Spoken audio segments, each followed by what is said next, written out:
সম্মানিত ভাইরা, যাদের চক্রান্তে এগুলো হয়েছে, যারা তার হত্যার সঙ্গে জড়িত, তারই তৈরি করে দেয় তাফসীর মাঠ। তাফসীর মাহফিলের ময়দান থেকে সুস্পষ্টভাবে জানান দিতে চাই, যাদের চক্রান্তে এমন মহান ব্যক্তির হত্যাকাণ্ড হয়েছে, অবিলম্বে তাদেরকে গ্রেফতার করে চূড়ান্তমূলক শাস্তি নিশ্চিত করা হোক। রাজি আছেন কারা কারা? হাত উঁচু করে দেখান। আসসালামু আলাইকুম ওয়া রাহমাতুল্লাহি ওয়া বারাকাতুহু। إن الحمد لله الأكرم الذي خلق الإنسان وكرمه وعلمه من البيان ما لم يعلم، فسبحان الذي لا يحصى امتنانه باللسان ولا بالقلم. نشهد أن لا إله إلا الله وحده لا شريك له، ونشهد أن سيدنا وحبيبنا ومولانا محمدا عبده ورسوله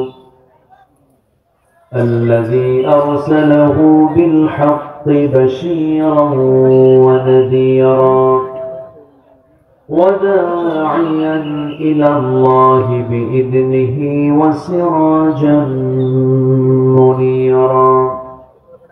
فقد قال الله تعالى في كلامه المجيد وفرقانه الحميد: أعوذ بالله من الشيطان الرجيم.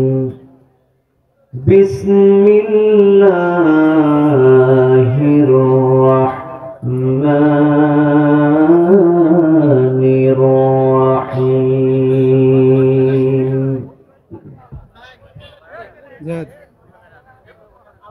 إلا من تاب وآمن وعمل صالحا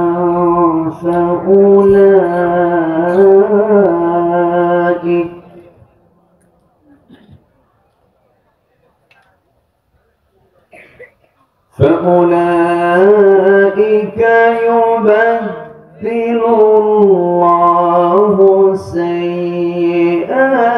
سيئاتهم حسنات،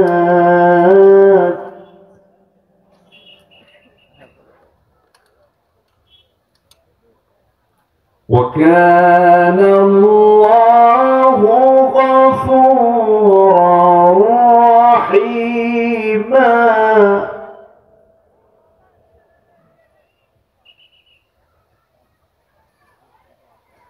ومن تاب وعمل صالحا فإنه يتوب إلى الله متابا.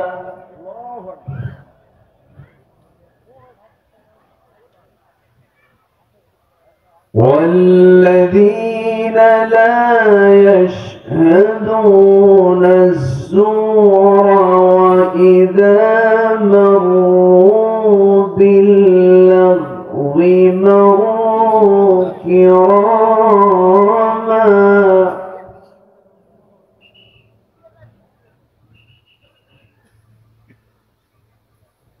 والذين لا يشهدون الزور وإذا مروا باللغو مروا كراما.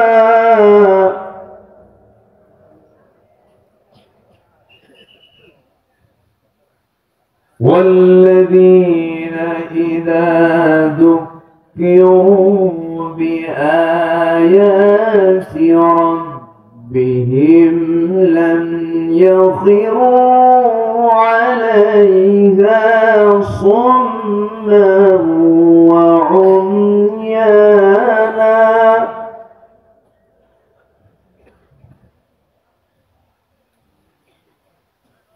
الله أكبر بسم الله الرحمن الرحيم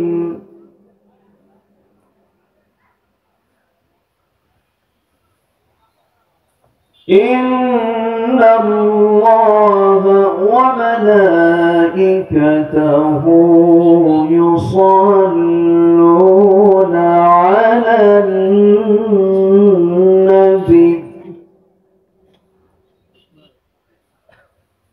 يا أيها الذين آمنوا صلوا عليه وسلموا تسليما اللهم صل على محمد وعلى آل محمد كما صليت على إبراهيم وعلى آل إبراهيم إنك حميد مجيد اللهم بارك على محمد وعلى آل محمد كما باركت على إبراهيم وعلى آل إبراهيم إنك حميد مجيد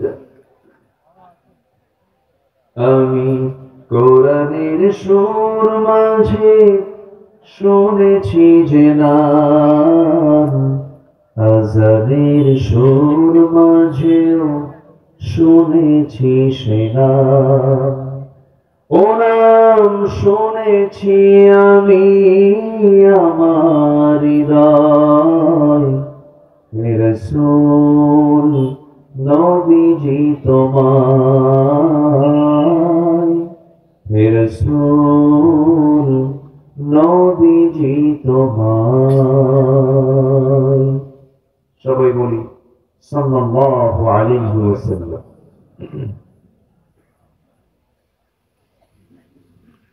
উত্তরবঙ্গের গেটওয়ে বগুড়ার শাহজাহানপুর উপজেলার জামাজানি দক্ষিণ পাড়া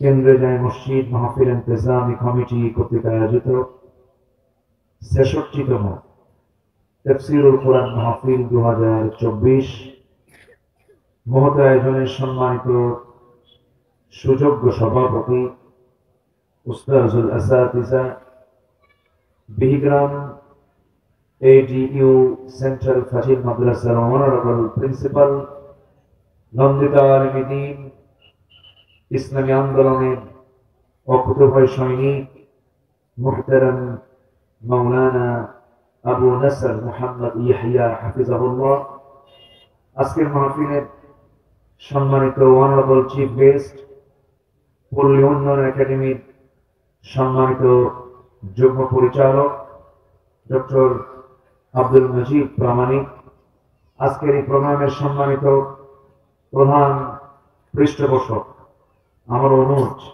আমার স্নেহধন্য চিকিৎসক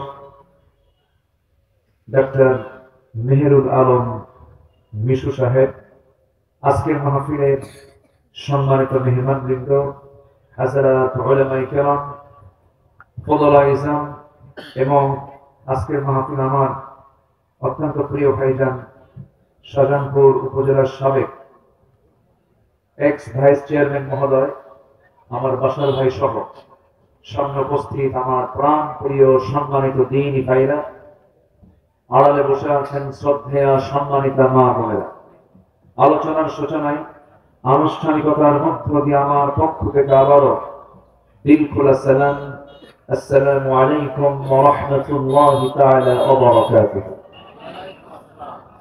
সবাই কেমন আছেন আলহামদুলিল্লাহ সবাই কেমন আছেন আলহামদুলিল্লাহ জি উল্টা প্রশ্ন আল্লাহ তাআলা আমাকে আপনার মতোই রেখেছেন বলি আলহামদুলিল্লাহ আজ থেকে 11 বছর আগে এই মাহফিল আল্লাহ পাক আমাকে এনেছিলেন মাঝখানে বারবার চেষ্টা করা হয়েছিল, কিন্তু ফেরেশতারা করতে দেয়নি। তারা এখন কোন আসমানে আছে আল্লাহই জানে। যাই হোক, যে মহান আল্লাহ সুবহানাহু ওয়া তাআলা আমাকে আপনাকে পৃথিবীর শ্রেষ্ঠ জায়গায় কোরআনের আলোচনা যেখানে হয় এমন একটি বরকতময় জায়গায় আসার বসার তৌফিক যে মহান রব করে দিলেন, সেই মহান জাল্লা শানুর দরবারে আমরা সবাই লাখ কোটি সুজুদ শুকর আদায় করি। মুহাব্বাতান জোরালো কণ্ঠে বলে উঠছি আলহামদুলিল্লাহ। সবাই বলি আলহামদুলিল্লাহ।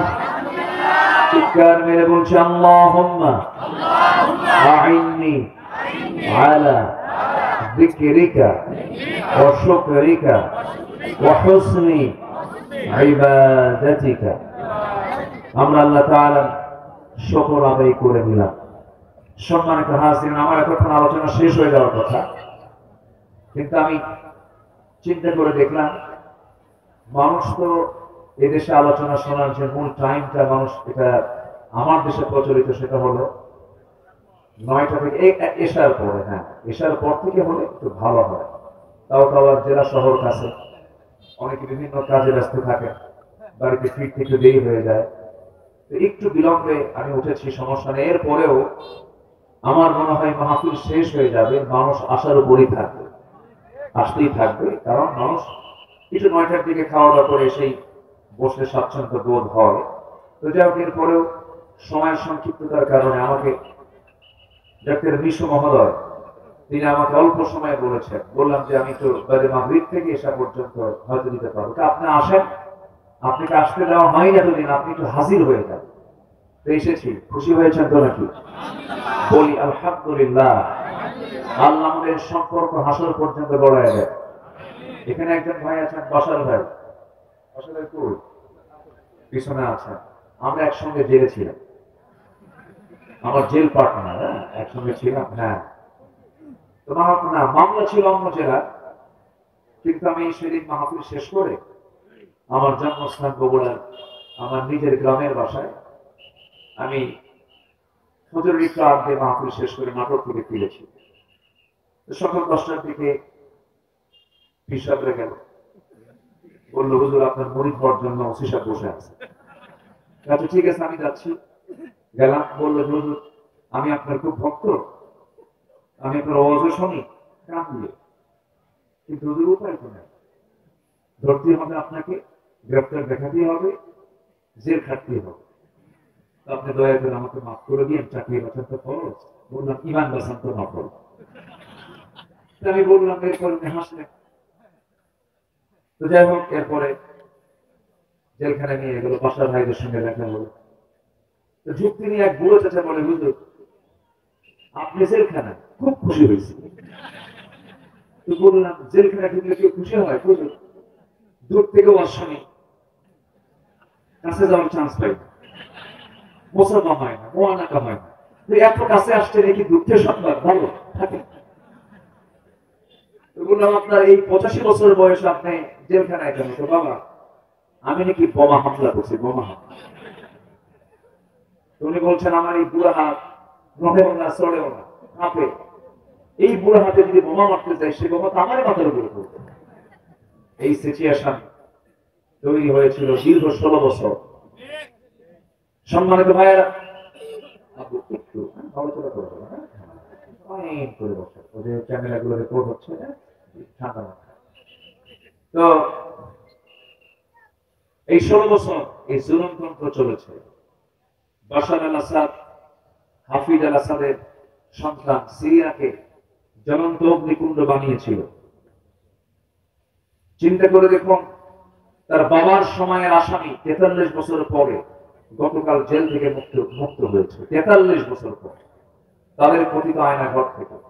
যুগে যুগে যারা এই স্বৈরাচারী করেছে তারা এগুলো করেছে, কিন্তু জুলুমের শেষ ফলাফল হলো, জুলুমের শেষ পরিণতি হলো অত্যন্ত ভয়ঙ্কর। আল্লাহ তাআলা তাদেরকে এমন ভাবে ন্যাংটা করেন, এমন ভাবে উলঙ্গ করেন, সালমান এফ রহমানকে আল্লাহ পাক যেমন করে ছেড়ে দিয়েছেন, ঠিক কিনা? হাজার হাজার কোটি টাকার মালিক, একজন দেশের শীর্ষস্থানীয় ধনী, পালানোর রাস্তা পায় না। তাকে নৌকা থেকে তার বন্ধু কাকে বলেছে, আইন মন্ত্রী বলে, স্যার সিনসি থানায় চলে। আমি তো একা আসিনি, আমার সঙ্গে তো আরো আছে। আমি তো একা আসি, আমি জামাতের সাথে আসছি। জামাত ছাড়া উপায় নেই। আমি তো জামাতের সাথে আসছি। কে ওই যে বসে আছে, কে মাথার চুল তো কালো, লোকটাকে ওটাই দরবেশ। সম্মানিত ভাই, জুলুম করা যাবে না কোথাও। আপনার অধীনস্থ কর্মচারী না, কথায় কষ্ট দেওয়া যাবে না, আচরণে কষ্ট দেওয়া যাবে না। আপনি জুলুম করবেন তো আপনি এটার পরিণতি আপনাকে ভোগ করতে হবে, এটা মাথায় নিতে হবে। এবং তার জ্বলন্ত ইতিহাস, নমরুদ, হামান, তারপরে সাদ্দাত, আবু জেহেল, যুগে যুগে তার এগুলো বাস্তব উদাহরণ কোরআনে আছে না নাই বলেন তো? আসতে বলবেন না, আছে না নাই? ঠিক সেই মুহূর্তে আমরা এখানে একত্রিত হয়েছি। আমরা কিছু মেসেজ নিয়ে যাব।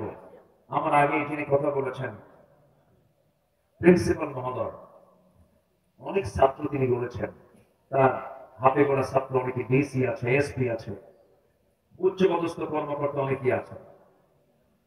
তো সম্মানিত ভাইয়েরা, ঠিক সেই মুহূর্তে আমরা ওনার মুখ থেকে আমরা খুব দামি দামি কিছু কথা শুনেছি। আমি ঘরের মধ্যে বসে ওনার কিছু বক্তব্য আত্মস্থ করেছি। আল্লাহ রাব্বুল আলামিন তুমি তার সকল কথা কাজে বারাকা দান করো, জোরে বলি আল্লাহুম্মা আমিন। উনি একটা গুরুত্বপূর্ণ দামি মেসেজ দিয়েছেন, তার ওয়াজ অনেক সুন্দর হয়েছে। যদি আমাকে সুর দেননি, সুর দিলে আমরা ওয়াজ হয়ে যায়, আমরা বক্তা হয়ে যাই। কিন্তু অনেক দামি কথা বলেছেন। নামাজটা ঠিক রাখবেন, আর কাউকে ঠকাবেন না, কাউকে ঠকাবেন না, নৈতিকতা নিয়ে চলবেন। আমরা রাসূল পৃথিবীতে কেন আসছিলেন? রাসূল বলেছেন, বুইসতু লিউতাম্মিমা মাকারিমাল আখলাক। আল্লাহ পাক আমাকে পৃথিবীতে পাঠিয়েছেন মানুষের চারিত্রিক মানকে তার চূড়ান্ত শিখরে পৌঁছে দেওয়ার জন্য। রাসূলকে পাঠানো হয়েছে মানুষের চারিত্রিক মানকে ডেভেলপ করার জন্য, এটাই হচ্ছে মূল লক্ষ্য। কিন্তু জাতিগত হিসাবে আমরা মুসলমান হলেও মিথ্যা কথা কম করি না বেশি করি? আসতে বলি, মিথ্যা কম না বেশি? খুব বেশি মিথ্যা কথা এই জাতি বলে, যা ইউরোপ আমেরিকার অন্য ধর্মের মানুষরাও বলে না। এটা বাস্তব কথা। আমি গোটা দুনিয়ার বিভিন্ন জায়গায় ঘুরেছি, তো ওরা মিথ্যা ওদের কালচারে নাই, বলে না। ওরা অন্য ধর্মের মানুষ কিন্তু মিথ্যা তাদের কালচারে নাই, তারা এটাকে খুব অন্যায় মনে করে। কিন্তু আমরা মিষ্টি খাওয়ার মতো মিথ্যা কথা বলি, খুব পছন্দ করি। মিথ্যা কথা বলে আমরা যোগ্যতা মনে করি, ঠকানোকে যোগ্যতা মনে করি, সরলতাকে আমরা মনে করি এটা বোকামি না। আমরা আমাদের জিহ্বার হক আদায় করব। জিহ্বা থেকে যদি কোনো কথা বলতেই হয়, কি কথা বের হবে? সত্য কথা বের হবে। সত্য কথার ফলাফল হলো জান্নাত। জোরে বলি সুবহানাল্লাহ। এটা আমার কথা না, বলেছেন কে? আল্লাহ। আল্লাহ রাব্বুল আলামিন বলেন, ইয়া আইয়ুহাল্লাযীনা আমানু ইত্তাকুল্লাহা ওয়া কুলু قولا سديدا يصلح لكم أعمالكم ويغفر لكم ذنوبكم ومن يطع الله ورسوله فقد فاز فوزا عظيما. جلبنا الله أكبر. سورة الحشر শেষ দিকে আল্লাহ রাব্বুল আলামিন ইমানদারকে ডাক দিয়ে বলছেন, ইমানদারেরা আমি আল্লাহ, আমাকে ভয় করো এবং সদা সত্য কথা, স্ট্রেট কথা বলো। এই সত্য কথা যদি বলতে পারো, ইউসলিহ লাকুম আ'মালাকুম, আল্লাহ তোমার যে সমস্ত ভুল ভাল তুমি করেছিলে, যে গুনাহগুলো করেছো, এগুলোকে সংশোধন করে আল্লাহ তোমার আমলনামায় সওয়াব দিয়ে দিবেন, সমস্ত গুনাহগুলো মাফ করে দিবেন। শুধু তাই নয়, ومن يطع الله ورسوله, সাথে যদি তোমার আনুগত্যটা আল্লাহর হয়, নবীর হয়, তোমার চাইতে মহা সাফল্যবান বান্দা এই পৃথিবীতে আর কেউ থাকবে না। জোরে বলি সুবহানাল্লাহ। তাহলে আমার বন্ধুগণ, নাজাত পাইতে হলে আমাদের কথা ঠিক করার দরকার আছে না নাই? যার কথা ঠিক নাই তার ঈমান ঠিক নাই। বিশাল কথা, যার আমানত ঠিক নাই তার ঈমান ঠিক নাই। লা ঈমানা লিমান লা আমানাতা লা, লা ঈমানা লিমান লা আহাদা লা। যার ওয়াদা ঠিক নাই, আমানত ঠিক, তার ঈমানই নাই। আমি বলিনি, বলেছেন মুহাম্মদ সাল্লাল্লাহু আলাইহি ওয়াসাল্লাম। নামাজ পড়লে কি জান্নাত পাবো না? নামাজ পড়ার ফলাফল হতে হবে সে যেন মিথ্যা কথা না বলে। নামাজের ফলাফল হলো সে যেন বান্দার হক নষ্ট না করে। নামাজের হক হচ্ছে সে যেন তার মুখ থেকে বাজে কোনো কথা না বলে। নামাজি হবে পৃথিবীর সবচেয়ে ফার্স্ট ক্লাস মানুষ। আর পৃথিবীর ফার্স্ট ক্লাস মানুষই হবে নামাজি, আবার নামাজি হবে পৃথিবীর ফার্স্ট ক্লাস মানুষ। আলহামদুলিল্লাহ। আমরা কি এমন চরিত্র আনতে পারবো না ইনশাআল্লাহ? যে জোরে বলি ইনশাআল্লাহ। শুধু একটু সিদ্ধান্ত নিতে হবে। মরে যাবো তো ভাই, কেউ তো বাঁচার জন্য আসেনি। যে কোনো মুহূর্তে যখন তখন আমি মরে যাব। গতকালকে দিনাজপুরের আমার একজন খুব কাছের মানুষ, খোদা বক্স, খুব ভালো একজন মানুষ ছিল এবং জনদরদী ছিলেন এবং জনপ্রিয় মানুষ ছিলেন। বয়স কম, বাইক চড়ে একটা মোড় পার হতে নিয়ে সেখানে তিনি ইন্তেকাল করলেন। জীবন তো এমনই, কিন্তু জীবনটাকে সাজায় নিতে পারলে পৃথিবীর মানুষ কাঁদবে না, পৃথিবীর মানুষ হাসবে না, পৃথিবীর মানুষ কেড়ে যাবে, আমি হাসবো। ঠিক না বলে? আমার আনন্দ চিত্ততা নিয়ে আমি দুনিয়া থেকে বিদায় হবো, কিন্তু পৃথিবীর মানুষ আমাকে আফসোস করবে, আহারে কি ভালো লোকটাকে আমরা বিদায় জানায় দিলাম। এই জন্য পৃথিবীর মানুষের মাঝেও যদি আমরা অমর থাকতে চাই, আমাদের নেক আমল দরকার না বদ আমল দরকার? নেক আমল দরকার। হ্যাঁ, বদ আমল দিয়েও খ্যাতি অর্জন করা যায়। ফেরাউনের কম লোক ছিল? ফেরাউনের অনেক লোক ছিল, কিন্তু ফেরাউনের নামে কোনো মানুষ পৃথিবীতে নাই। ওই একটা ব্যক্তি ফেরাউন আছে, কিন্তু মুসার নাম সবাই জানে কি জানে না? এখানে যদি খোদা হয় মুসার নাম আছে না নেই বলেন তো? মুসা। ইয়াহইয়া আছে না নেই? সভাপতির নাম কি বলেন? ইয়াহইয়া। জাকারিয়া আছে না নেই? ইব্রাহিম আছে না নেই? তাহলে ইব্রাহিম পাবেন, ইসমাইল পাবেন, জাকারিয়া পাবেন, ইয়াহইয়া পাবেন, মুসা পাবেন, ঈসা পাবেন। দেখে আবু লাহাব কই? আবু লাহাব। ফেরাউন দেখি কি একটা আছে? ফেরাউন পাবেন। নমরুদ পাবেন না। কেন? তাদের খ্যাতি ছিল, কিন্তু সেই খ্যাতি ছিল কুখ্যাতি। কি খ্যাতি বলেন? কুখ্যাতি। দেখলেন না এই 10 বছর ধরে শুধু চাপাই মানলো খেলা হবে, উনি এখন নাই। ঠিক কিনা বলেন? তাকে চেনে না এমন কোন লোক আছে নাকি? সবাই চেনে, কিন্তু কি হিসেবে চেনে?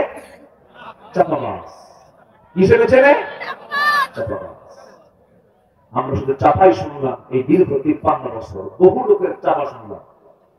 এই জাতি চাপা সে মারতে পারে, কোন চাপার শুনতে চাই না। আমরা আল্লাহর গোলাম, মরে যাব যখন তখন।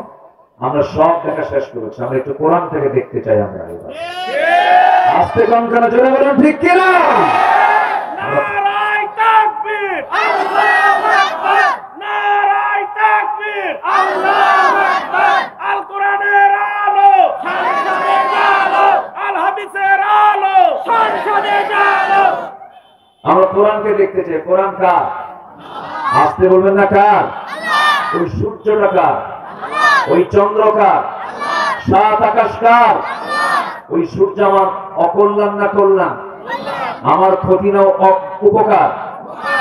যে আল্লাহ সূর্যের মালিক, যে আল্লাহ চন্দ্রের মালিক, সে আল্লাহর পক্ষ থেকে নাযিল হয়েছে এই কোরআন। ছোটখাটো কোনো বিষয় নয়, কিন্তু এটা আল্লাহকে চেনার মাধ্যমই হলো এই কিতাব। আল্লাহ যে আমার রব, তিনি যা আখিরাত রেখেছেন, এই কথাটার উপরে আকীদা মজবুত হবে তখনই যখন বান্দা কোরআনকে রপ্ত করতে পারবে। কি কিতাব এটা জানেন? যে যুগে মানে বিগ ব্যাং এর কোন চিন্তাই মাথায় ছিল না। বিগ ব্যাং একটা থিওরি, এই তো হালে এটা প্রমাণ হলো। অথচ বিগ ব্যাং থিওরির কথা আল্লাহ রাব্বুল আলামিন ১৫০০ বছর আগে বিশ্ববাসীকে জানিয়ে দিয়েছেন। কল্পনা করা যায়? আল্লাহ রাব্বুল আলামিন বলেন, أولم ير الذين كفروا أن السماوات والأرض كانتا رتقا ففتقناهما وجعلنا من الماء كل شيء حي جربنا الله أكبر। ওই কাফেররা তো ওই জিনিসের দিকে তাকায় না, ওই বিষয়ের দিকে তাকায় না যে সময় এই আকাশ এবং জমিনটা পরপর পরস্পর লাগানো ছিল, আসমান জমিন পরপর লাগানো ছিল, একটা মহা ধাক্কার মধ্য দিয়া মহাশূন্যের সৃষ্টি হয়েছে। এই যে মহা একটা ধাক্কা, এটার নাম হলো বিগ ব্যাং। আল্লাহ রাব্বুল আলামিন ১৫০০ বছর আগে জানা দিলেন বিজ্ঞান কি প্রমাণ করেছে না কোরআন থেকে ধার করেছে? ধার করেছে, কোরআন থেকে ধার করেছে। সূর্যের নিজস্ব আলো আছে, চাঁদের নিজস্ব কোনো আলো নাই। যে সূরা ফুরকান থেকে আমি তেলাওয়াত আলোচনা শুরু করার আগে তেলাওয়াত শুরু করেছি, ওই তেলাওয়াতের কিছু আগে আল্লাহ তার নিজের আগে পরিচয় দিয়েছেন, এরপরে বান্দার পরিচয় দিয়েছেন। বান্দা কেমন হওয়া দরকার, বান্দার চরিত্র তুলে ধরেছেন। আগে তুলে ধরেছেন আল্লাহ তাআলার পরিচয়, তিনি নিজেই তুলে ধরেছেন তিনি কে দেখেন। তার পরিচয় তুলে ধরতে নিয়ে এমন একটা সায়েন্সের তথ্য এখানে দিয়েছেন যা কল্পনা করা যায় না। এত আগে কেমন করে পৃথিবীর মানুষের পক্ষে সম্ভব, এমন তথ্য দেওয়া নবীর পক্ষে সম্ভব নয়, কোন বান্দার পক্ষে সম্ভব নয়। যারা পারেন চোখ মিলিয়ে বলুন, তাবারাকাল্লাযী জাআলা ফিস সামাই বুরুজান ওয়া জাআলা ফিহা সিরাজান ওয়া কামারান মুনীরা। অতীব বরকতময় সেই মহান প্রভু যিনি আকাশে রেখেছেন বহু গ্রহরাজি এবং সেখানে রেখে দিয়েছেন প্রদীপ্ত আলো সূর্য আর আলোকিত চাঁদ। প্রদীপ্ত সূর্য মানে এখানে আল্লাহ রাব্বুল আলামিন বোঝাচ্ছেন সূর্যের নিজস্ব আলো আছে, চাঁদের নিজস্ব কোনো আলো নাই। এটা আমরা বিজ্ঞান থেকে প্রমাণ করেছি, কিন্তু বিজ্ঞান থেকে প্রমাণিত হবে না, কারণ কোরআন আগেই বলে দিয়েছে। মানে বিজ্ঞান কোরআন থেকে ধার করে নিয়ে ডেলিভারি দিয়েছে। জোরে বলি সুবহানাল্লাহ। ফিজিক্স কেমিস্ট্রির উপর, শুধু সায়েন্সের উপর প্রায় 300 বিষয় আয়াত আল্লাহ পাকে কোরআনে কোট করেছেন। আপনি কি চান আপনার ভিতরে? আপনি সায়েন্স চান পাবেন, আপনি সাহিত্য চান পাবেন, আপনি আইনজীবী আইন চান পাবেন, ব্যবসায়ী ব্যবসা চান পাবেন, ডাক্তার ডাক্তারি চান পাবেন। সাহাবা আল্লাহ তাআলা বলছেন একটা মা তার সন্তানের জন্য একটানা 30 মাস কষ্ট করেন। কয় মাস বলেন তো? 30 মাস। কেমনে দেখেন মেডিকেল সায়েন্সের সঙ্গে কি মিল দেখেন। সাহারা মানে 30 মাস মানে হলো কত? 2.5 বছর। 2 বছর হলো হাউলাইনি কামিলাইন, 2 বছর হলো বাচ্চা দুধ খাবে মার একটা। এটা হচ্ছে আল্লাহর ওয়ার্ড। অনেক মা আছেন বাচ্চাকে দুধ খাওয়ান না, তার ফিগার নষ্ট হয়ে যাবে, কিন্তু যদি কোনো মা তার সন্তানকে দুধ না খাওয়ান উনি ক্যান্সারে আক্রান্ত হতে পারে। এরপরে এই 2 মাস একটানা খাওয়ার পর, 2 বছর খাওয়ার পরে এই যে 6 মাস থেকে গেল, এই 6 মাসটা তিনি কষ্ট করেন কেন? আমরা মার পেটে যদিও 8 মাস 9 মাস 10 মাস পর্যন্ত থাকি, কিন্তু একটা সন্তান সম্পূর্ণ ম্যাচিউর হয়ে যায় হলো 6 মাসের ভিতরে। মানে কি আল্লাহ তাআলা কত আগে এই 6 মাসে যে একটা পরিপূর্ণ বাচ্চার আকৃতি চলে আসে তার মা পেটের ভিতরে, সে যখন তখন পৃথিবীতে আসতে পারে। এই তথ্য পৃথিবীর কোন মানুষের পক্ষে 1000 বছর আগে বলা সম্ভব? অপারেশন সিজারের সেই যুগ ছিল কি সে সময়? আমার নবীজি নিজে বলেছেন এটা আল্লাহর কথা। আসতে বলবেন না, কার কথা বলেন? আলোচনা বলেন কার কথা? মেঘমালার ওজন আছে। এই মেঘমালা যে মেঘ আমরা দেখি এটার ওজন আছে, টন কে টন ওজন। আমরা রাসূল কি কোনদিন ওই যুগের মানুষকে কোনদিন সে সময় ওই নভমণ্ডলে কোন পাথফাইন্ডার অথবা কোন নৌযান এরকম কোনো কিছু পাঠিয়ে দেওয়ার পেরেছে? গেছে কেউ না। কেমন করে পারলেন তিনি? এরকম করে ফি আদনাল আরদ, গোটা পৃথিবীর নিম্নাঞ্চল হলো সেই মধ্যপ্রাচ্যের ডেড সি এলাকাগুলো, নিম্ন সাগরগুলো।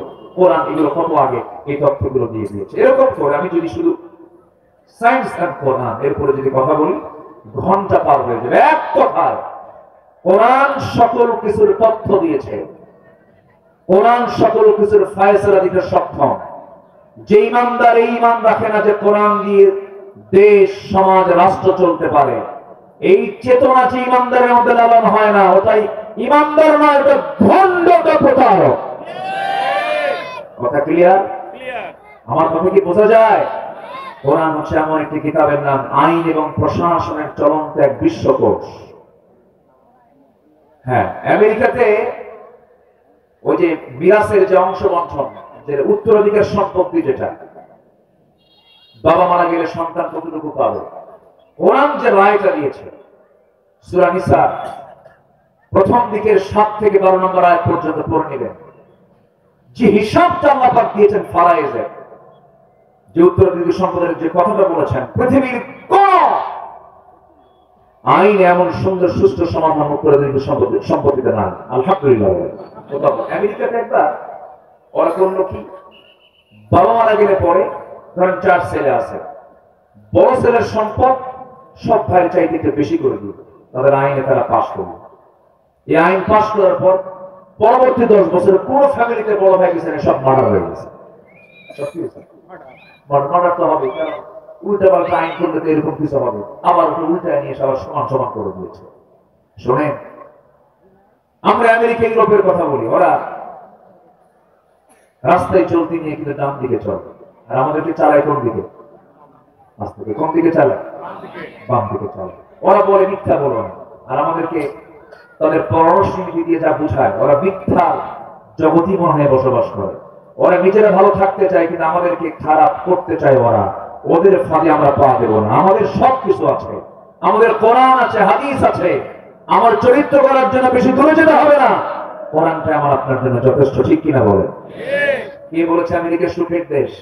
সবচেয়ে বেশি মানসিক রোগীর দেশ হচ্ছে আমেরিকা। পাগলা বেশি, অশান্তি সেখানে আরো বেশি। কে বলেছে শান্তির দেশ? না, আমরা আমার দেশকে সুন্দর করে ঢেলে সাজাবো। যুবকরা তোমরাই পারবে, চরিত্রকে সুন্দর করো।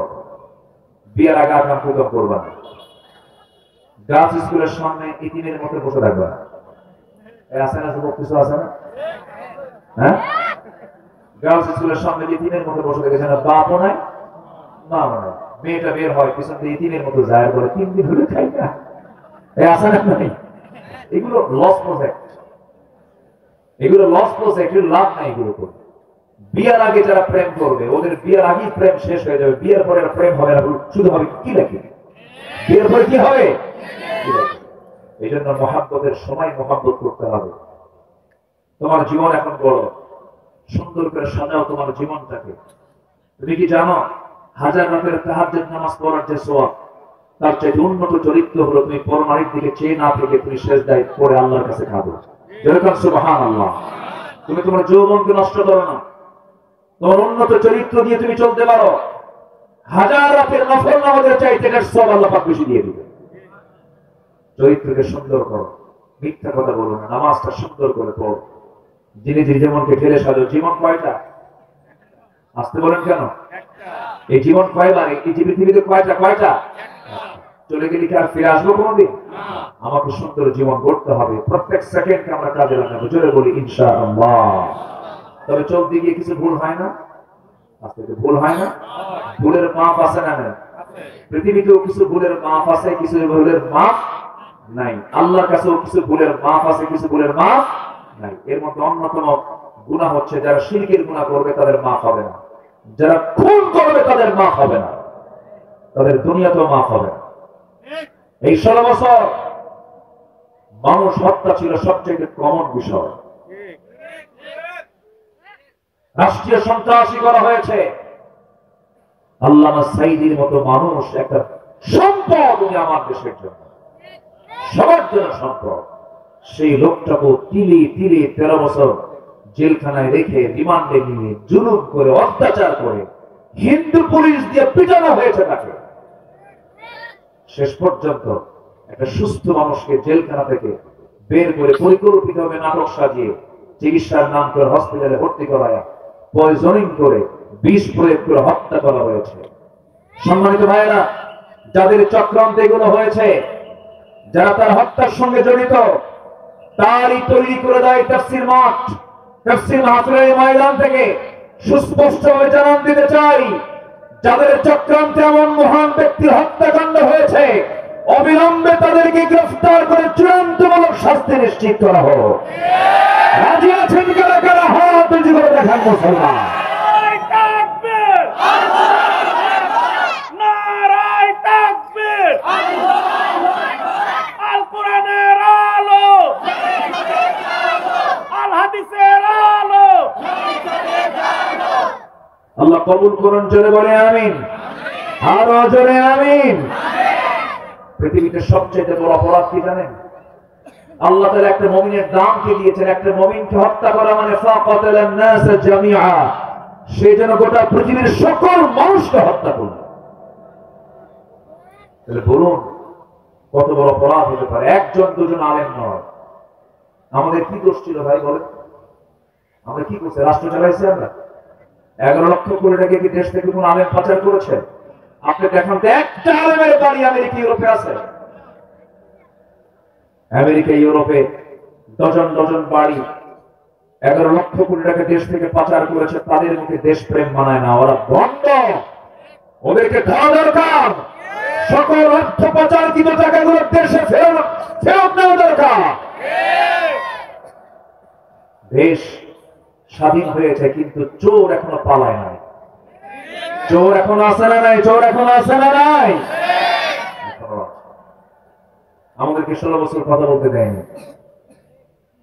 মঞ্চে বসেছি, সামনে ডানে বামে প্রশাসন বসা, কিরামন কাতিল, কথা বলতে দেয়। কি মানসিক অত্যাচার গুলো করা হয়েছে, কি জুলুম গুলো করা হয়েছে, কেন? এর মূল কারণ কি জানেন? ক্ষমতা। মূল কারণ কি? ওরাও জানে যেগুলো কথা ঠিকই আছে, কিন্তু এরা যদি জিতে যায় তাহলে তো ক্ষমতা ছাড়তে হবে। বিগত সরকারের একটাই ফল ছিল, সেটা হলো ক্ষমতার লোভ। কিসের লোভ বলেন? ক্ষমতার লোভ, অবৈধ লোভ। ক্ষমতা কি? অবৈধ লোভ। ফেরাউনের মধ্যে একটা সমস্যা ছিল। কি সমস্যা বলেন? তারও লোভ ছিল ক্ষমতা। তার ক্ষমতাকে পাকাপোক্ত করার জন্য তার বউকে পর্যন্ত হত্যা করেছে। চিন্তা করো, বউটা কত আদরের না? এই বউটাকে আদরের না? ছোট ছোট বাচ্চাকে আদরের। তোমার বউ হয়েছে দেখে তো মনে হচ্ছে বিশাল অভিজ্ঞতা। নাকি প্রেম প্রেম করো নাকি? বিয়ের আগে কোনো প্রেম হয় না, বিয়ের আগে হয় জেনা, আর বিয়ের পরে হয় প্রেম। বলি আলহামদুলিল্লাহ। প্রেম পবিত্র শব্দ, সেই প্রেমটা হবে বিয়ের আগে না বিয়ের পরে? অনেকে প্রাউড করে বলে, হুজুর আমাদের এই বিয়েটা না লাভ ম্যারেজ, আমি কি লুচ্চা ম্যারেজ। কি করছে? ঠিক আছে না? আগের দাদাদের সম্পর্ক দাদির সাথে কত পবিত্র ছিল, কোনদিন গন্ডগোল লাগেনি। দাদি স্বামীটা আপনি বলে ডেকেছেন, শ্রদ্ধার চোখে ডেকেছেন, সম্মান করে ডেকেছেন। যদিও স্বামী একটা লাইফ পার্টনার, কিন্তু সম্মান আদর এটা আমার দাদির মধ্যে ছিল। যদিও তাদের এলেম খেলা মতটুকু ছিল না। আর আজকের ভাবিরা মাঝে মাঝে থাকতো আছে না নাই? যেখানে শ্রদ্ধা থাকবে না সেখানে ভালোবাসা থাকবে না। যদি স্ত্রীর পক্ষ থেকে যদি স্বামীর প্রতি শ্রদ্ধা না থাকে, ভালোবাসা থাকবে? শ্রদ্ধা থাকবে যখন, ভালোবাসা মজবুত হবে তখন। আজকে এগুলো নাই তো। ফেরাউন আসিয়াকে বলে ফেললো, আসিয়া শুনলাম তুমি নাকি ইসলাম কবুল করছো। তিনি বলেন, শুনবেন কেন? আমি তো সাক্ষ্য দিচ্ছি আশহাদু আল্লা ইলাহা ইল্লাল্লাহ। ফেরাউন বলে, তুমি একটা কাম করো না, এটা আমি তোমাকে কি দেই নাই বলো তো? তুমি আমার এই মিশরের ফার্স্ট লেডি অফ ইজিপ্ট, এই ইজিপ্টের তুমি একজন ফার্স্ট লেডি, তুমি সেকেন্ড নাগরিক, আমি হলাম ফার্স্ট নাগরিক। আমার অনুপস্থিতি তুমি এটার দায়িত্ব পালন করবে, এত বড় দায়িত্ব আমি তোমার দিলাম। আমার সংসার জীবন তোমার হাতে, আমার সব কিছু তোমার হাতে, আমার সম্মান যশ খ্যাতি তোমার হাতে। আর তুমি আমার শত্রু হাতে তুমি কেমন করে শপথ নিয়ে নিলা? তুমি কি জানো এটার ফলাফল কি হতে পারে? এটার ভয়ঙ্কর ফলাফল কি হতে পারে? আসিয়া আলাইহিস সালাম সুন্দর করে বললেন, আমার স্বামী, আমি আপনাকে যে কথা চূড়ান্তভাবে জানিয়ে দিচ্ছি, আপনি আমাকে কিসের হুমকি দেখাচ্ছেন জানি না, আমি আপনাকে স্পষ্ট ভাষায় জানান দিতে চাই, আমি হাসতে হাসতে দুনিয়া থেকে বিদায় হয়ে যাব, কিন্তু ইসলাম থেকে, ন্যায় থেকে এক চুল পরিমাণ আসিয়াকে আপনি সরাতে পারবেন না। যেরকম সুবহানাল্লাহ। এখানে দুইটা মানে শিক্ষা, একটা হলো আসিয়ার দিকের শিক্ষা, আর একটা হচ্ছে ফেরাউন দিকের শিক্ষা। ফেরাউনের দিকের শিক্ষা, এখান থেকে শিক্ষা নেবে হলো যারা জালিম, তারা যেন শিক্ষা নিতে পারে। আর আসিয়া থেকে শিক্ষা নেবে কারা? যারা ইমানের পরীক্ষায় যারা পাস করতে চায়। আল্লাহু আকবার করবেন না? আমার বন্ধুগণ, আসিয়া আলাইহিস সালাম শেষ পর্যন্ত অমর থেকে গেলেন।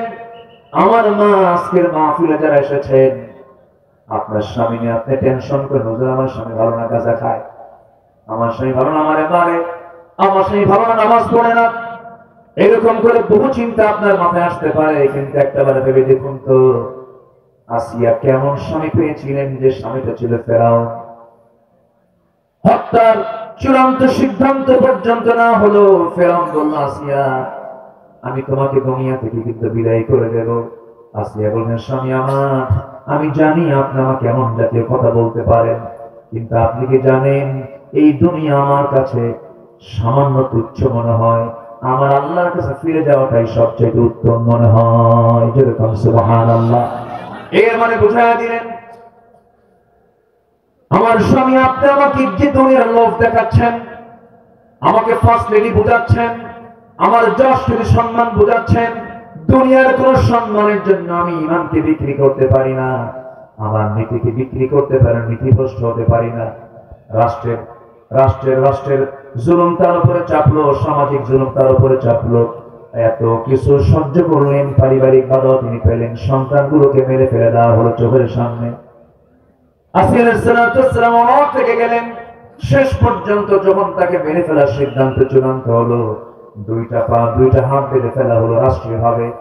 এবার ফেরাউন করলো কি, তার স্ত্রীকে পর্যন্ত মারতে দ্বিধা করতে না, সবার কানে কানে চলে গেল কত বড় ফেরাউন এটা, কত বড় দানব এটা, কত বড় পাষাণ এটা, বউকেও ছাড়ে না।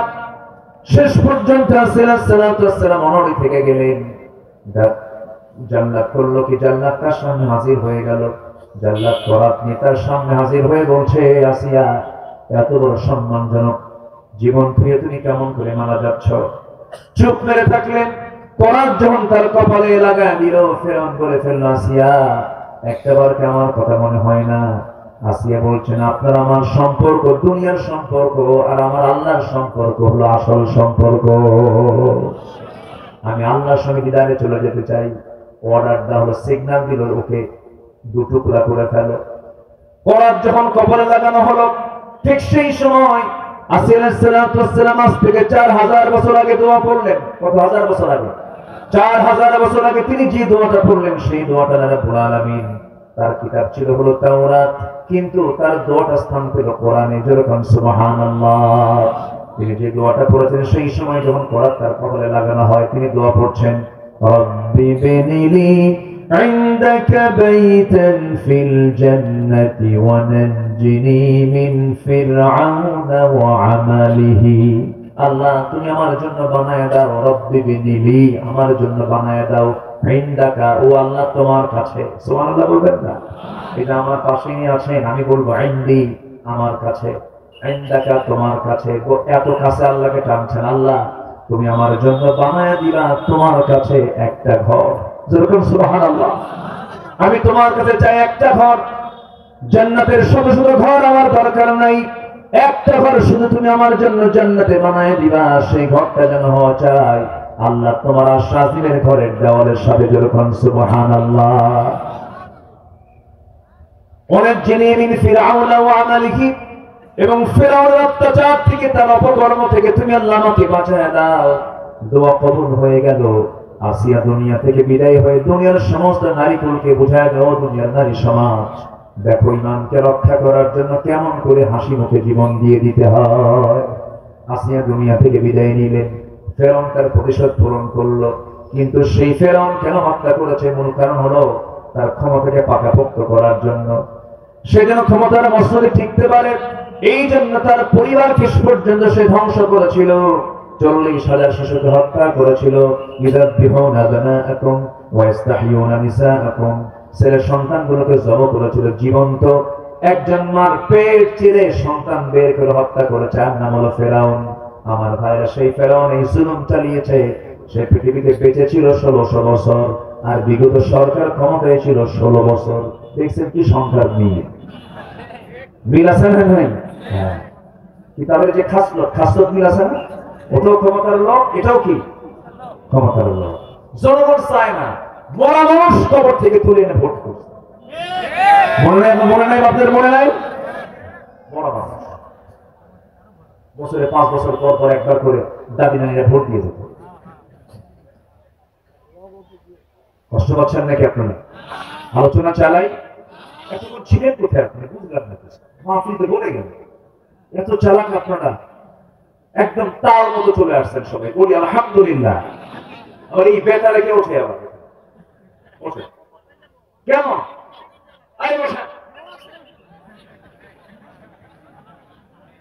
বসে। কষ্ট পাচ্ছেন নাকি আপনারা? সবাই থাকতে রাজি আছি তো? যে বলি ইনশাআল্লাহ আলোচনা আমার খরচ চলবে। একজন আলোচক আছে, খুব চমক দেখাবে সে আজকে। আমাকে যে বিশু যে বললো বিভিন্ন সুরে সে কথা বলে, এটা তাকে যোগ্যতা, যার যে যোগ্যতা তাকে মূল্যায়ন করা উচিত। আমার দেশে মানে পজিটিভ চিন্তা না করে ফেসবুকটা এখন দেখি কিছু মানুষের নোংরামি দেখি। মানুষের পজিটিভ ভাবা উচিত। নিজের দোষ খুঁজে আর অপরের গুণ খুঁজে যে চিন্তা করে সে হচ্ছে পৃথিবীর শ্রেষ্ঠ মানুষ। নিজের ভিতরের দোষ খুঁজবে আর অন্যের ভিতরে গুণ খুঁজবে, ওর মধ্যে কি কি গুণ খুঁজে পাওয়া যায় ওই গুণটা আমি আমার মধ্যে নিয়ে আসবো। আর আমার ভিতরে কোন দোষগুলো আছে সেই দোষগুলোকে আমার জীবন থেকে মাইনাস করে গুণগত মর্যাদার অধিকারী হবে, এটি হচ্ছে মানুষ। আর যে অন্যের দোষ খুঁজবে তার মুখ থেকে গীবত বের হবে। আসতে কর কেন? আসতে কর কেন? আচ্ছা বলুন তো কোন অপরাধ পৃথিবীতে আছে যা জেনার চেয়েও ভয়ঙ্কর? বলেন বলেন বলেন বলেন। গীবত মানে কি? কারো কোনো কথা ওটাকে মিথ্যা বলা না সত্য বলা?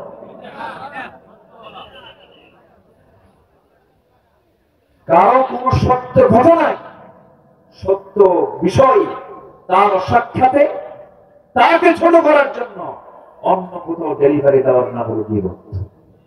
তবে চিন্তা করে দেখুন গীবত কি আমাদের দ্বারা হয়? আস্তে আস্তে তো গীবত কি হয়? মনে হয় বছরে দুই একবার। চিন্তা করে দেখুন জেনা কি হচ্ছে দেখেন। জেনার শাস্তি হলো জেনার শাস্তি কি জানেন? নিজের জীবন পৃথিবীতে রাখাই যাবে না, এই জীবন শেষ হয়ে যাবে। জেনার শাস্তি হচ্ছে পাথর মেরে শেষ করে দাও ওকে। আর সেই জেনার চেয়ে ভয়ঙ্কর গুনাহ হলো আল্লাহ সেই গীবত হামেশা চলছে। অনেক নামাজের গীবত করে, তাহাজ্জুদ রোজার গীবত করে। গীবতের ফলাফল কি জানেন? কিয়ামতের দিন যার গীবত করা হয়েছে তার যে গুনাহগুলো ট্রান্সফার হয়ে বিকাশের মতো যে গীবত করছে তার আমলনামায় চলে যাবে। কি কথা কি বুঝতেছেন? আমি ভাইয়ের গীবত করলাম, আমি মারা গেলাম, ভাইয়ের আমলনামায় যত গুনাহ ছিল সব গুনাহ আমার আমলনামায় আসবে, আর আমার আমলনামায় যত সওয়াব ছিল সব বিকাশে চলে যাবে কার আমলনামায়? ভাইয়ের আমলনামায়। তাহলে কত গীবতের ফলাফল কি খারাপ না ভালো? বলেন ভালো না খারাপ? ফেসবুক পাইছে এখন কিছু হলে ফেসবুকে দিয়ে দেবো, কিন্তু একটা হুমকির সব তথ্য সন্ত্রাস। যারা ফেসবুকে নিজের ব্যক্তিগত জীবনের কথা প্রকাশ করার জন্য হুমকি দেয় তারা হচ্ছে তথ্য সন্ত্রাসী, ঠিক কিনা? সংশোধন করুন। আমি একটা গুরুত্বপূর্ণ কথা বললাম এক জাতির জন্য, এই কথাটা বলা দরকার। আপনি আপনার ভাইয়ের ভুল পেয়েছেন, তার কাছে যান, আপনি তাকে সংশোধন করুন, তাকে বলুন, তাকে বুঝান। আপনি কি জানেন যে ব্যক্তি কোন মুসলমানের ব্যক্তিগত কোন দোষকে গোপন করবে আল্লাহ কিয়ামতের দিন তার দোষকে গোপন করবে। বিশাল ব্যাপার। আপনি দেখেছেন একটা ভাইয়ের অপ্রিয় একটা ঘটনা ঘটছে। দেখেন সাক্ষীও কিন্তু এখানে বিষয় আছে। কোন যুবক এবং যুবতী যদি জিনার কাছে লিপ্ত হয় সাক্ষী লাগবে কয়জন বলেন তো? বলেন সেখানে কয়জন? যুবক যুবতী জিনা করতেছে, সাক্ষী লাগবে কয়জন? যদি একজন দেখে, দেখলে পরে যদি প্রচার করতে নেয় আসামি কি হবে? যে প্রচার করবে সে কিন্তু আসামি হবে, ও বিরোধ হবে। কথা বোঝেন না? যদি দুজন অস্বীকার করে ইসলাম ওকে শাস্তি দেবে, ঠিক কিনা? তাহলে দেখো আল্লাহ বলছেন জেনা হয়ে গেছে, কোন যুবক যুবতী জেনা করতে সাক্ষী লাগবে চারজন। মানে চারজনের সামনে যদি কেউ জেনা করে ও আসলে হায়াই নাই। কি কথা কি বুঝতেছেন আপনি? মানে ও তখন আর একটা গোপন থাকে না, এটা সে আসলেই বেহায়া, সে আসলেই মানে জঘন্য মানুষ। আল্লাহ চান বান্দার কোন অপকর্ম যদি হয়ে যায় সে যেন তওবা করার চান্স পায়, সে যেন মাফ নিতে পারে, সে যেন মাফ চেয়ে নিতে পারে। গুনাহ তো হবেই ভাই, গুনাহ কি হবে না? আমার আপনার গুনাহ হবে, কিন্তু পরিকল্পিত কোনো গুনাহ হওয়া যাবে না। তাহলে কি আমরা কোন গীবতের কাজ করবো? আসতে বলবো গীবতের দিকে যাব আমরা যাবো না, আমরা গুণটা দেখবো। জোরে বলি ইনশাআল্লাহ। তবে কিছু কিছু গুনাহ আছে মাফ হবে, কিছু কিছু গুনাহ আছে মাফ হবে না। আচ্ছা আচ্ছা ঠিক আছে, আলহামদুলিল্লাহ। সে গুনাহগুলো কোনটা মাফ হবে? 5 ধরনের গুনাহকে আল্লাহ পাক মাফ করে দিবেন। জোরে বলি সুবহানাল্লাহ।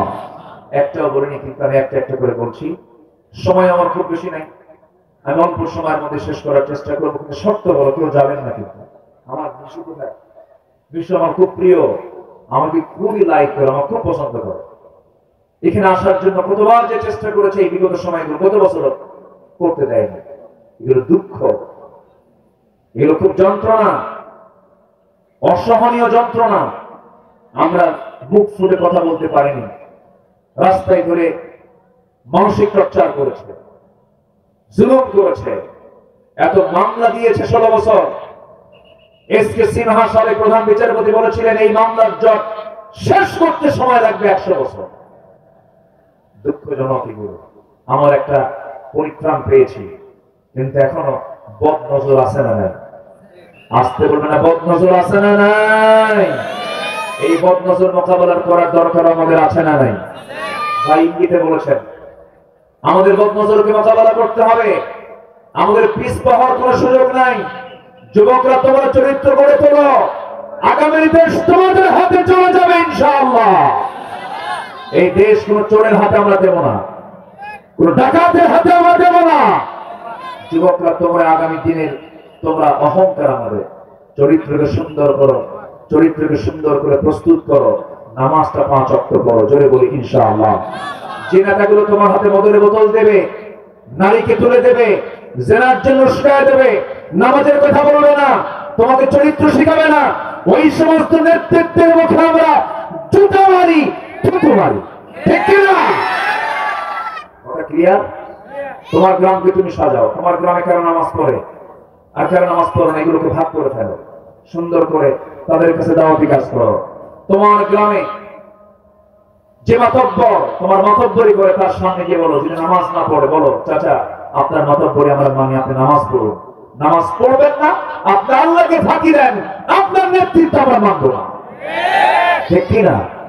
আমাদের সংশোধন হওয়ার এখন সময় এসেছে, আমরা সংশোধন হব, জোরে বলি ইনশাআল্লাহ। আল্লাহ বলছেন 5টা ভুলকে আল্লাহ পাক মাফ করে দিবে।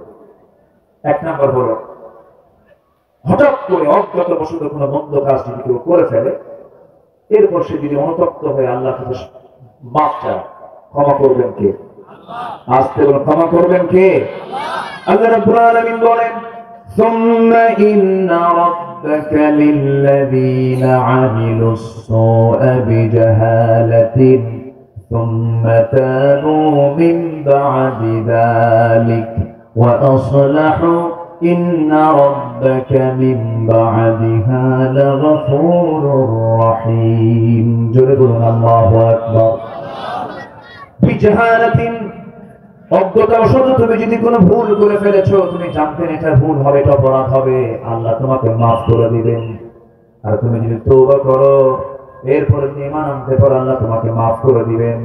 বান্দা তোমার গুনাহ যত বড়, আমার আল্লাহর রহমত তার চাইতে অনেক বেশি বড়, জোরে বলুন সুবহানাল্লাহ। বান্দার গুনাহ হয়ে যাবে, তওবা করলে মাফ করবেন তিনি আমাকে। একজন মহিলা সাহাবীর কথা মনে হয়ে গেল। সেই মহিলা সাহাবী জিনার মতো জঘন্য একটা কাজ হঠাৎ তার জীবনে ঘটে গেছে। অনুতপ্ত হৃদয়ে চোখের পানি ফেলে ফেলে কাঁদেন, সেজদায় পড়ে কাঁদেন। এক পর্যায়ে বিচারপতির সামনে চলে গেছেন। নবী বলেন, তখন বিচারপতি চিফ জাস্টিস মুহাম্মদ সাল্লাল্লাহু আলাইহি ওয়াসাল্লাম রাসূল বিচারপতির আসনে বসেছেন, বিচার করেছেন, চোরের বিচার করেছেন, ডাকাতের বিচার করেছেন। একদিন এক ডাকাতের বিচার করলেন, বললেন, এই টাকা আমার রাখালকে মেরেছে, যেমন ভাবে তাকে ওইরকম করেই মারো। একজন ডাকাত এক রাখালকে জবহ করে হাত কেটে পা কেটে উটগুলো অপহরণ করে নিয়ে চলে যাচ্ছে। রাসূল টের পেলেন, বললেন, যাও সাহাবীর ওকে যেখানে পাও সেখান থেকে ধরে আনা হলো। 2 পা হাত পা বেঁধে তাকে জবহ করা হলো। রাসূল অর্ডার দিলেন। এমন সময় মৃত্যুর পূর্বেই ওই ডাকাত বলল, ভাই আমার পানির জন্য ছটফট লাগছে, 1 গ্লাস পানি দেওয়া যায় নাকি? সাহাবী নবীর কাছে অনুমতি চায়। রাসূল বলেন, তাকে পানি দেওয়া যাবে না কেন? আমার রাখালকে যখন সে মেরে ফেলে, সে পানি চেয়েছিল, সে পানি দেয় নাই, ওকেও পানি দিও না। আল্লাহু আকবার বলবেন না? রাসূলকে শুধু আমরা দয়ার সাগর চিনি। তিনি যে বিচারে কত কঠোর ছিলেন, যেটা নেই সেই বিচারটাই তিনি করেছেন। চুরি করে ধরা পড়েছে এক মহিলা চোর, চুন্নি, তার নাম ছিল ফাতিমা। আমার নবীর মেয়ের নাম কি? ফাতিমা। চুরি করে ধরা পড়ছে। সাইয়েদনা ওমর ফারুক এসে রাসূলকে সুপারিশ করে বলেন, হুজুর ওই ফ্যামিলির লোকজন আমার কাছে আসছিল, দেখুন তো শাস্তিটা মাফ করে দেওয়া যায় না। আমার নবীর চেহারা আলাদা হয়ে গেল, রক্তিম আকার ধারণ করে বলছেন, ওমর তোমার মতো মানুষ আমার কাছে এরকম করে সুপারিশ করে, এটা কেমন কথা, তুমি কি বললে এটা? ওই বংশীয় পরিবারের ফাতিমা চুরি না করে আমার মেয়ে ফাতিমা বিনতে মুহাম্মদ চুরি করে ধরা পড়তো, সব লোককে সাক্ষী রেখে আমি নিজে আমার মেয়ের হাত কেটে ফেলে দিতাম। আল্লাহু আকবার বলবেন না? এমন শাসনকে আমরা দেখতে চাই? আসলে এমন শাসনকে আমরা দেখতে চাই? কি শাসক ছিল ওই শাসকরা! আল্লাহু আকবার। সাইয়েদনা আবু বকর রাদিয়াল্লাহু তাআলা আনহু একদিন রাতের আধারে দৌড়াচ্ছেন, দৌড়িয়ে প্রতিবেশীর ঘরের মধ্যে ঢুকলেন। প্রত্যেক রাতে তিনি ঢুকতেন, সেই ঘরের মধ্যে কেউ ছিল না, থাকতে হচ্ছে একজন বুড়ি মানুষ, স্বামী নাই, সন্তান নাই, শুধু একা, চোখেও দেখে না বুড়ি মহিলা, তার খেদমত করবে কে? কোনো লোকও নাই। একজন শাসনকর্তা শেষ রাত্রে প্রত্যেক রাতে তিনি ঢুকতেন, তার কাপড় চোপড় ধুয়ে তার খাবার টাবার প্রস্তুত করে সব ধৈর্য তার সামনে দিয়ে এরপর চলে আসতেন। ওমর ফারুক তিনি চিন্তা করলেন এই মহিলার খেদমত করে। তিনি একজন খেদমত করতে আসলেন, বলেন, মা একটু দরজা খুলুন, আপনার কাছে খেদমত করে দিয়ে দেয়। বলতেছে, না আসেন, দরকার না, একজন খাদিম আসছিল, সে খেদমত করে দিয়ে চলে গেছে। কি এত রাতে আসে? 2-3 দিন ধরে, 2-3 রাত ধরে তিনি সার্চ করলেন, কিন্তু পাচ্ছেন না খুঁজে। 3-4 দিন পরে দেখেন একজন ঘরের মধ্যে ঢুকলো, তিনি আড়ালে দাঁড়ালেন। ঘর থেকে যখন বের হলেন দেখতে পেলেন কেউ না, তিনি হচ্ছেন প্রথম খলিফা আবু বকর। সামনাসামনি দাঁড়িয়ে বলছেন, আমিরুল মুমিনিন, সব খেদমত আপনি করবেন, আমাদের জন্য কোনো কাজ রাখবেন না নাকি? সাইয়েদনা আবু বকর বলছেন, ওমর রে, কাল হাসরের ময়দানে আমার আমলনামা নিয়ে আমাকে উঠতে হবে, আমাকে আমার কাজ করতে দাও, আমাকে বাধা দিও না। সারা জীবন তিনি খেদমত করে গেছেন। 2 বছর পর তিনি ইন্তেকাল করলেন। দ্বিতীয় খলিফা ওমর ফারুক ক্ষমতার মসনদে বসলেন। তিনি করলেন কি? সাইয়েদনা আবু বকর ইন্তেকালের পরে তিনি চলে গেছেন ওই মহিলার বাড়ি খেদমত করার জন্য। মহিলা জানেন না প্রথম খলিফার ইন্তেকাল হয়ে গেছে। দরজায় ঢুকেছেন, দরজায় ঢুকে ওমর ফারুক তার সকল কাপড় চোপড় ধুয়ে দিলেন, খাবার দাবার প্রস্তুত করে তার সামনে রেখে চলে আসছেন। মহিলা জানে না কে খেদমত করে চলে গেছে। শুধুমাত্র খাবার সামনে নিয়ে যখন বসে পড়েছেন, একটা খেজুর যখন মুখে নিয়েছেন, খেজুরটা মুখে দেওয়া মাত্রই খেজুরের ভিতরের বিচিটা তার দাঁতের সঙ্গে লাগলো। তিনি আস্তে করে কান্নাকাটি করে মনে মনে চিন্তা করেন, বুঝতে পেরেছি আমার প্রথম খলিফা মনে হয় প্রথম খাদেম আবু বকর বুঝি পৃথিবীতে বেঁচে নেয়। কারণ আমার আবু বকর যখন আমার খাবারগুলো রেডি করতে আসতো, সে খেজুরের বিচিগুলো পর্যন্ত ছেড়ে দিয়ে সে সুন্দর করে খেজুরগুলো রেখে যেত, যেন আমার কষ্ট না হয়।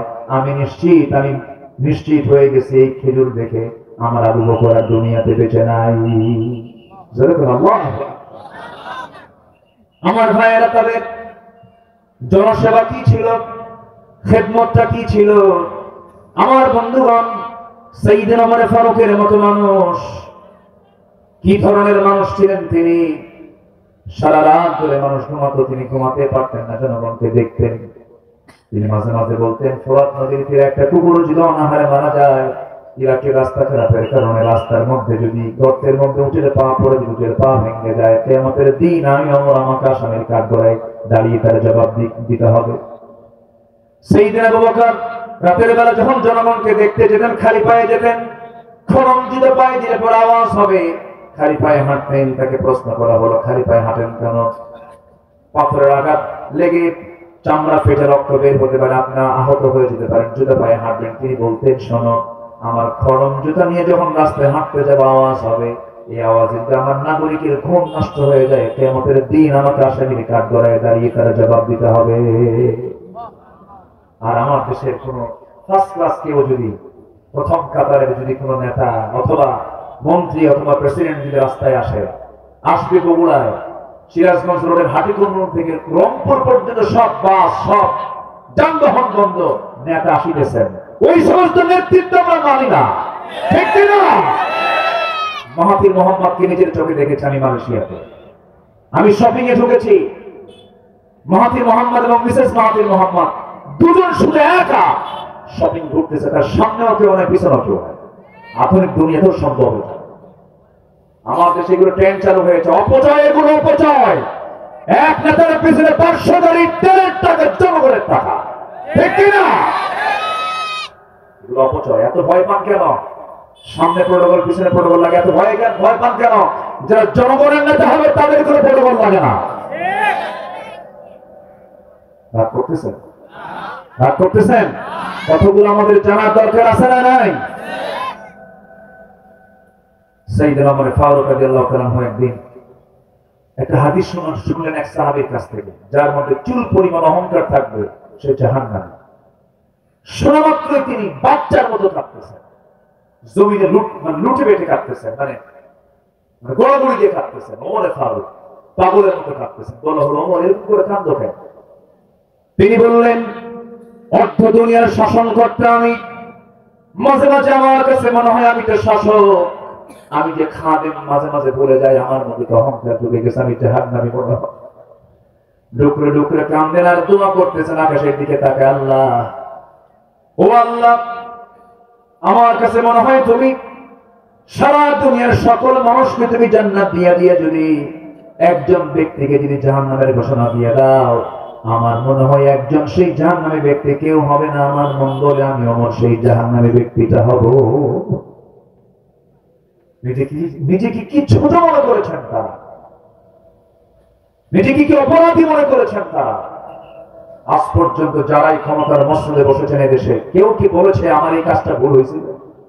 এদেশের কোন নেতৃস্থানীয় ব্যক্তি কি ভুল স্বীকার করে? আপনি ভুল স্বীকার করে? যারা ভুল স্বীকার করে না, যারা ভুল করে ভুল হয়েছে এই কথা বলতে পারে না, যে ব্যক্তির মুখে সরি শব্দ নাই, তার নেতৃত্ব দেওয়ার কোনো অধিকার নাই। কি কথা কি বুঝতেছেন আপনারা? সম্মানিত ভাইরা, কথা তো বহু, সময় তো অল্প। আপনাদের বসার থেকে মনে হচ্ছে 12টার আগে উঠবেন না আপনারা, তাই না? এরকম একটা মনে হচ্ছে। থাকে, কিন্তু আমি চলে যাব। আমি যাব না? আমিও থাকবো। আমি থাকবো আগামীতে, জোরে বলি ইনশাআল্লাহ। আমি উঠছি তো আগে। একটা পাখি আকাশে ওড়ে এক ডানায় না দুই ডানায়? দুই ডানায়। দু ডানা ছাড়া তো আকাশের পাখি ওড়ে না। তো আজকে আমার মাহফিল দু জায়গায় আছে, আমি যদি এখানেই থেকে যাই তাহলে সেই পাখি তার উঠতে পারবে না। তো সেই মাহফিল হচ্ছে আমার নাটোরে, সেখানে আমাকে যেতে হবে। সেখানেও এরকম মাহফিল, লোকজন আসছে, তারা একটা প্রত্যাশা নিয়ে আসছে, তাদের কিছু হক আছে না নাই বলুন তো? আচ্ছা, যেতে হবে। তারা দাওয়াত দিয়েছেন প্রায় 2 বছর আগে। কয় বছর আগে? 2 বছর আগে। বিশুর তো সব বছরই দাওয়াত দেয়, পায় না। এই বছরের শর্ট টাইম আমাকে দাওয়াত দিয়েছে, আসছি। বলি আলহামদুলিল্লাহ। 5টা ভুলকে আল্লাহ মাফ করবেন যদি কেউ, হ্যাঁ না, 5টা ভুলকে মাফ করবেন যদি কেউ অজ্ঞতাবশত জানে না কিন্তু ভুল হয়ে গেছে, আল্লাহ তাকে মাফ করবেন, যেরকম সুবহানাল্লাহ। যদি কেউ তওবা করে আল্লাহ তাকে মাফ করবেন, যেরকম সুবহানাল্লাহ। তওবা করলে মাফ করবেন কে? বলেন, কে মাফ করবেন? আল্লাহ মাফ করবেন। তওবার রাস্তা এখনো খোলা আছে না বন্ধ আছে? খোলা আছে। তওবা করে নেব, ভুল হয়ে গেছে মাফ চেয়ে নেব। আমার দেশের আবার কিছু কিছু মানে মাঝে মাঝে আমদানি হয়। ওই টাঙ্গাইলের দিকে এক বাড়ি আছে লোকের, নাম হচ্ছে লতিফ সিদ্দিক। কয়েকদিন আগে বললো যে আমি আমিন করি না। কেন কেন আপনি আমিন করেন? হুজুর আমিন করে, আমি আমিন করবো কেন? আমার কিছু মনে কোনো দোষ আছে না, আমার তো কোনো গুণাই না, আমি গুণা নাই আমার, আমি গুণা মাফ করবো কেন? এই বেয়াদবটা কয়েক বছর আগে বলেছিল হজ নাকি মুহাম্মাদের ব্যবসা। চূড়ান্ত বেয়াদব এগুলো। 16 বছরের তালিকা করে চলা আলেম ওলামাদের, এখন সময় এসেছে নাস্তিক মুরতাদদের তালিকা করা। এই জমিন তাদের জন্য হারাম। ইসলাম 3টা অপরাধের শাস্তি, হত্যার অর্ডার দিয়েছে। নাম্বার 1 কতলুন নাফস, যদি কেউ কাউকে হত্যা করে, ও পৃথিবীতে বাঁচার অধিকার নাই। নাম্বার 2 হচ্ছে আশ-শাইখুজ জানি, বুড়া জেনাকার, বিয়ে করার পরেও যে জেনা করে ওকে পাথর মেরে শেষ করে দেওয়া উচিত, এটা আল্লাহর বিধান। আরেকটা হচ্ছে দিন থেকে যে বের হয়ে যাবে সে হচ্ছে মুরতাদ, তার পৃথিবীতে বেঁচে থাকার কোনো অধিকার নাই। তা আমার দেশে আত্মস্বীকৃত নাস্তিক কিছু আছে না নাই বলুন তো? আছে না নাই? যারা রীতিমতো আল্লাহকে গালি দেয়, রাসূলকে গালি দেয়, কিতাবকে গালি দেয়, ইসলামকে গালি দেয়। চিন্তা করো কি রেকর্ড করেছিল সেই নেতাগুলো। জাহাঙ্গীরনগর ইউনিভার্সিটির ক্যাম্পাসের সামনে বুক উঁচু করে সাংবাদিকদের ডাক দিয়ে মিষ্টি বিতরণ করে বলে, আজকে আমার ধর্ষণের সেঞ্চুরি হলো। এই পবিত্র শিক্ষাঙ্গনগুলো কিভাবে নাপাক করেছিল তারা। ওই গণধর্মের নাম হলো মানিক, ওই মানিকটা এখনো কিন্তু আছে। এই সমস্ত কুলাঙ্গারদের ধরে টাঙ্গা মেরে রক্ত মাংস হাড় হাড্ডি কুত্তা বিলাই দিয়ে খাওয়ানো দরকার। সময় এসেছে আমাদের, কোন অন্যায়কে আমার প্রশ্রয় দেব না। জোরে বলি ইনশাআল্লাহ, আরো জোরে বলি ইনশাআল্লাহ। 53 বছর প্রতিবেশী রাষ্ট্র আমাদের সঙ্গে যে আচরণ করেছে, এখন সে আচরণ আর করতে পারতেছে না। ডক্টর মোহাম্মদ ইউনূস যদিও তিনি ইসলামী ব্যক্তিত্ব নন, কিন্তু তার ক্ষমতায় আসার পর থেকে আজ পর্যন্ত ইসলাম বিরোধী কোন তৎপরতায় আমরা তাকে দেখতে পাই নাই। উনি মুসলিম বিশ্বের জন্য কি অবদান রেখেছেন তা আমি বলতে চাই না। যেভাবেই হোক তিনি এসেছেন, তাকে আমরা ওয়েলকাম জানিয়েছি। এমন বাংলাদেশ আমরা দেখতে চাই যে দেশে ইসলামী মূল্যবোধের চুল পরিমাণ যেন কোনো ঘাটতি না হয়, সেই দিকে আমরা পাহারা দেব। জোরে বলি ইনশাআল্লাহ, জোরে বলি ইনশাআল্লাহ।